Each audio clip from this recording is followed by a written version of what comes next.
When you think about racial equality and civil rights, which political party comes to mind? The Republicans or the Democrats?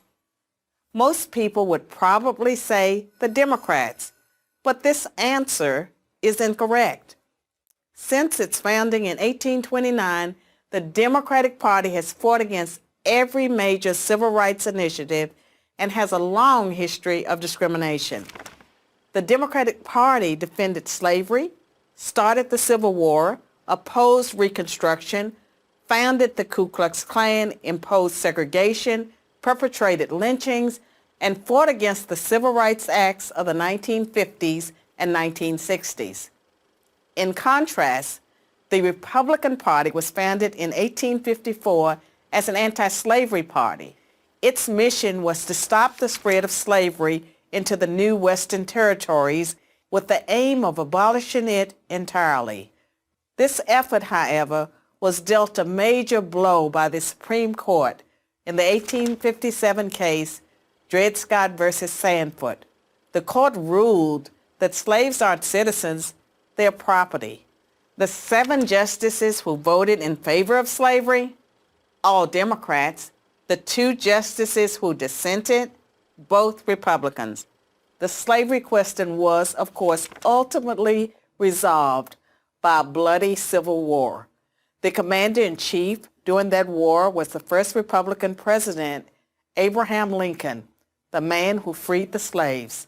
6 days after the Confederate Army surrendered, John Wilkes Booth, a Democrat, assassinated President Lincoln.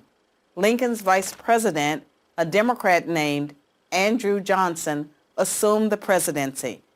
But Johnson adamantly opposed Lincoln's plan to integrate the newly freed slaves into the South's economic and social order. Johnson and the Democratic Party were unified in their opposition to the 13th Amendment, which abolished slavery, the 14th Amendment, which gave blacks citizenship, and the 15th Amendment, which gave blacks the vote. All 3 passed only because of universal Republican support. During the era of Reconstruction, federal troops stationed in the South helped secure rights for the newly freed slaves. Hundreds of black men were elected to Southern state legislatures as Republicans, and 22 black Republicans served in the U.S. Congress by 1900. The Democrats did not elect a black man to Congress until 1935. But after Reconstruction ended, when the federal troops went home, Democrats roared back into power in the South. They quickly reestablished white supremacy across the region with measures like black codes, laws that restricted the ability of blacks to own property and run businesses, and they imposed poll taxes and literacy tests used to subvert black citizens' right to vote. And how was all of this enforced? By terror, much of it instigated by the Ku Klux Klan, founded by a Democrat, Nathan Bedford Forrest. As historian Eric Foner, himself a Democrat, notes, in effect, the Klan was a military force serving the interests of the Democratic Party. President Woodrow Wilson, a Democrat, shared many views with the Klan. He resegregated many federal agencies and even screened the first movie ever played at the White House, the racist film, The Birth of a Nation, originally entitled The Klansman. A few decades later, the only serious congressional opposition to the landmark Civil Rights Act of 1964 came from Democrats. 80% of Republicans in Congress supported the bill, less than 70% of Democrats did. Democratic senators filibustered the bill for 75 days until Republicans mustered the few extra votes needed to break the logjam. And when all of their efforts to enslave blacks, keep them enslaved, and then keep them from voting had failed, the Democrats came up with a new strategy. If black people are going to vote, they might as well vote for Democrats, as President Lyndon Johnson was purported to have said about the Civil Rights Act.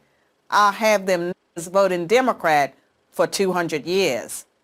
So now, the Democratic Party prospers on the votes of the very people it has spent much of its history oppressing. Democrats falsely claim that the Republican Party is the villain when in reality it's the failed policies of the Democratic Party that have kept blacks down. Massive government welfare has decimated the black family. Opposition to school choice has kept them trapped in failing schools. Politically correct policing has left black neighborhoods defenseless against violent crime. So when you think about racial equality and civil rights, which political party should come to mind? I'm Carol Swain, professor of political science and law at Vanderbilt University for Prager University.